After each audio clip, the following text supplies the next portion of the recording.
Ready and action. Rafael Alun Trisambodo merupakan mantan pejabat Direktorat Jenderal Kementerian Keuangan yang saat ini sedang menjadi sorotan publik akibat harta kekayaannya yang tidak wajar. Semua ini berawal dari tindak penganiayaan yang dilakukan oleh anaknya, yaitu Mario Dandi terhadap David Ozora. Selain itu, perilaku pamer harta dan tindak tidak patuh bayar pajak pun menjadi terungkap publik.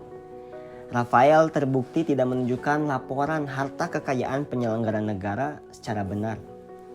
Sosok publik figur yang digadang-gadang bisa menjadi teladan bagi masyarakat malah bertindak tidak wajar atau malah sebaliknya.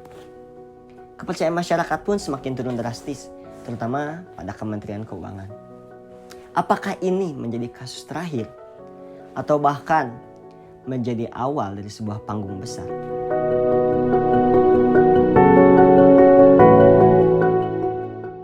Berdasarkan data dari Kementerian Keuangan, di tahun 2023, pemerintah dan DPR telah sepakat untuk menargetkan penerimaan pajak mencapai 2021,2 triliun.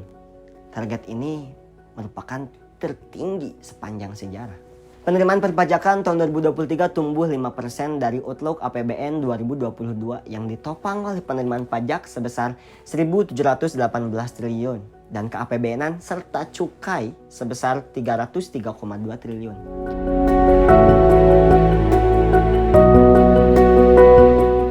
Isu bahkan kasus mengenai korupsi perpajakan sudah menjadi hal yang biasa dan rahasia umum bagi publik. Hal ini karena terdapat beberapa faktor penyebab, seperti rendahnya kepatuhan wajib pajak, lemahnya manajemen restitusi pajak, lemahnya penegakan hukum pajak, direksi otoritas pajak yang luas, kapabilitas sumber daya manusia, etika dan integritas petugas pajak, dan sistem administrasi yang belum optimal serta belum adanya sinkronisasi data dengan sejumlah pemangku kepentingan. Pada data pusat, pelaporan data analisis transaksi keuangan atau PPATK ternyata ditemukan 3.680 dugaan tindak pidana perpajakan yang terjadi sepanjang semester 1 2022. Jumlah tersebut meningkat menjadi 100,65%. Dari data tersebut dapat ditarik indikasi bahwa aspek dalam pengawasan yang merupakan salah satu fungsi dari Ditjen Pajak Kementerian Keuangan belum maksimal.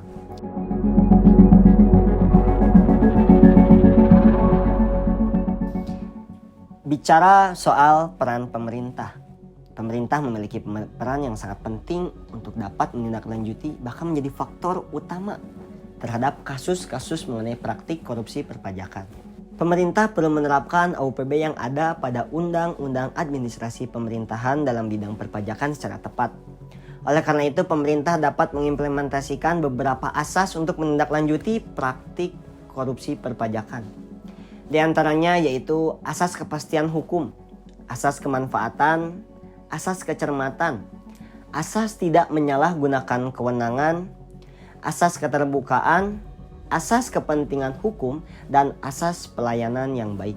Jika dari pemerintah sendiri tidak berbuat apa-apa, bahkan menganggap bahwa masalah ini bukan masalah besar, bisa saja praktik korupsi perpajakan ini akan terus terjadi bahkan meningkat jumlah pelakunya.